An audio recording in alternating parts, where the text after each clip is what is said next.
रिवायत मुझे याद आती है, साहिब दुर्रतुन नासिहीन लिखते हैं, अल्लामा उस्मान इब्न हसन, जिसको मैं अपने अल्फाज के जामे में पेश करता हूँ इख्तिसार के साथ।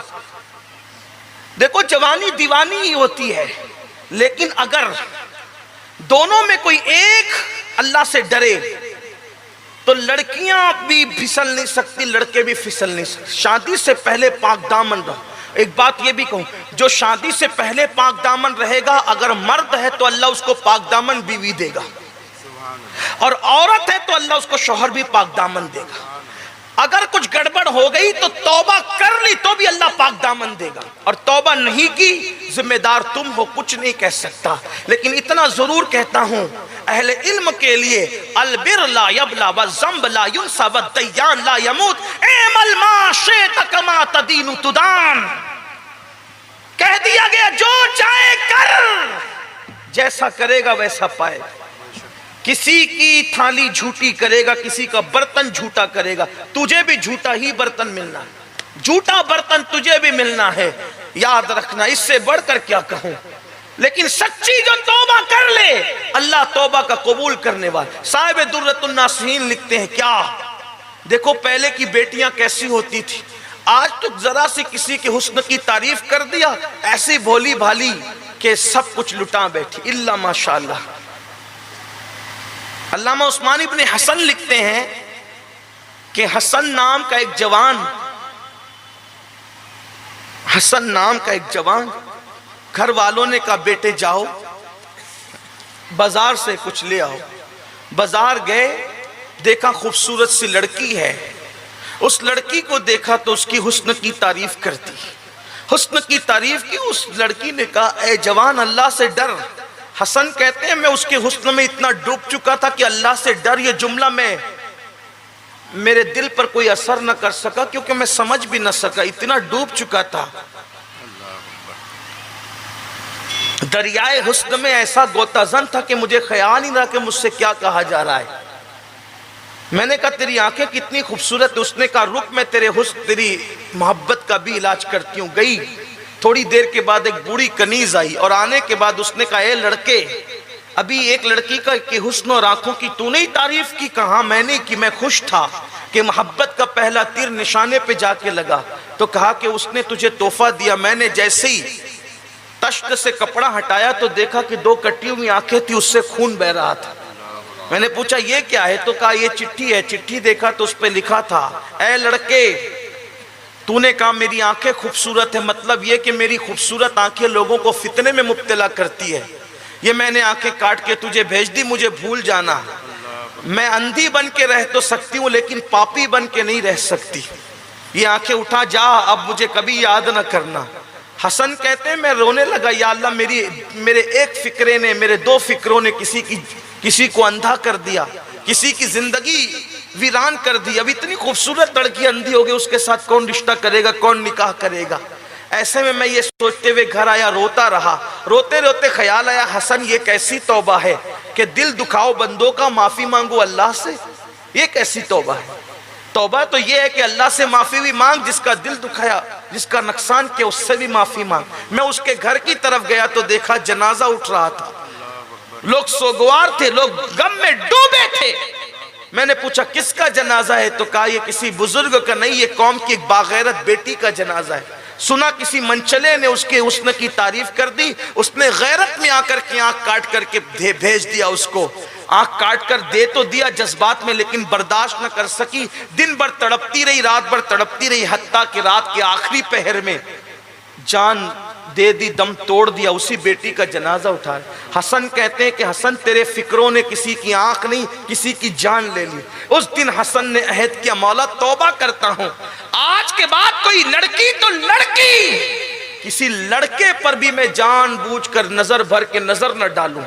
और जब तौबा की तो फिर तौबा के बाद मौला अली जैसा पीर, उस्ताद और मुरब्बी नसीब हुआ, और फिर उसी हस्ती को लोगों ने सैयदना इमाम हसन बसरी के नाम से जाना।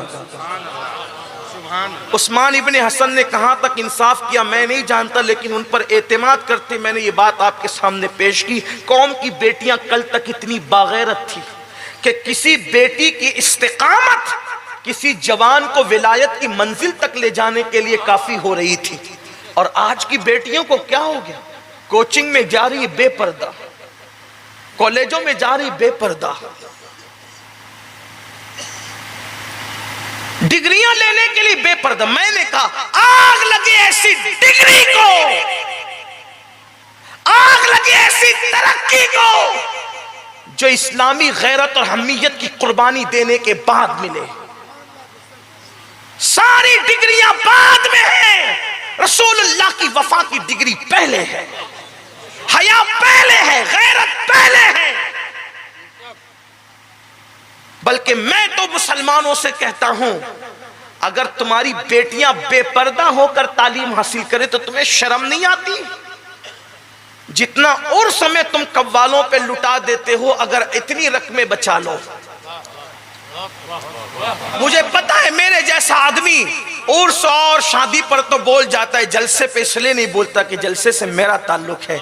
लेकिन याद रखना, अगर हमने जलसों की फजूल खर्ची पहले ख़त्म नहीं की तो शादी और उर्स की फजूल खर्ची कभी ख़त्म नहीं हो सकती।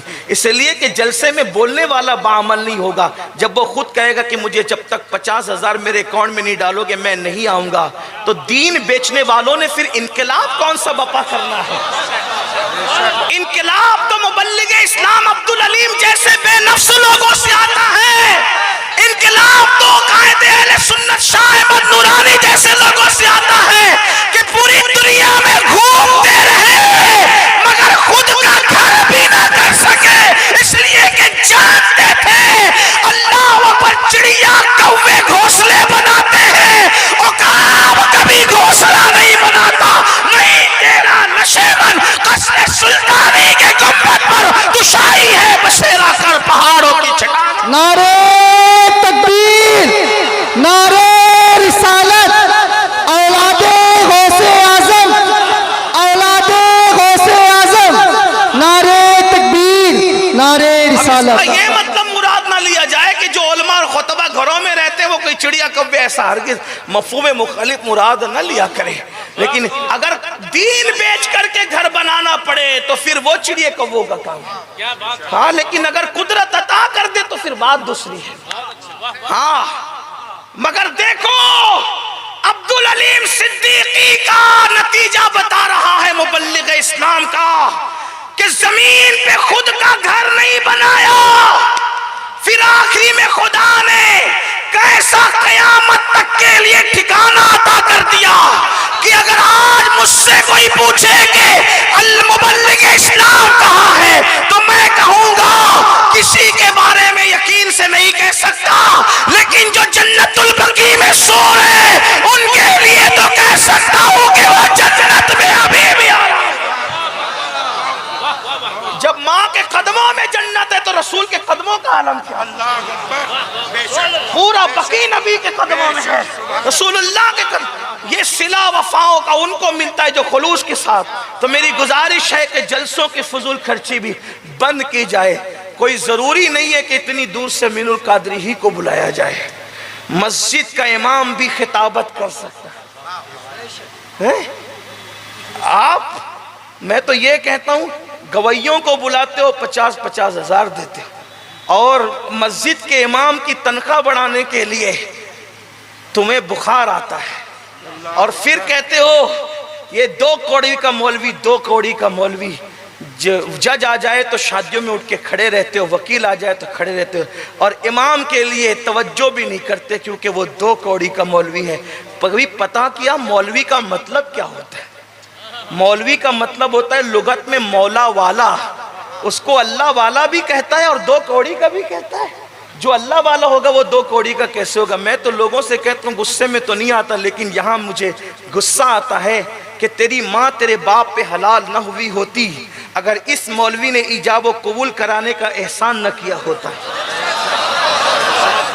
तेरा बाप कब्र में सुकून से सोने के काबिल न हुआ होता अगर इसी मौलवी ने नमाज जनाजा न पढ़ाई हो। कितने अफसोस की बात है। 4-6 चुनिंदा शेर सुनने के लिए हम 50-50 हज़ार देते हैं, लेकिन महीने महीने भर मेहनत करने वाले, फजर वही, जोहर वही, असर वही, मगरिब वही, मकतब वही, अजान बच्चों के कान में वही, जनाजा वही। जब ये कहते हैं तो मेरे कुछ दोस्तों को गुस्सा आता है, लेकिन मैं कहता हूँ याद रखना जब तक हक नहीं बोलोगे उस वक्त तक हक तक पहुंच नहीं सकते।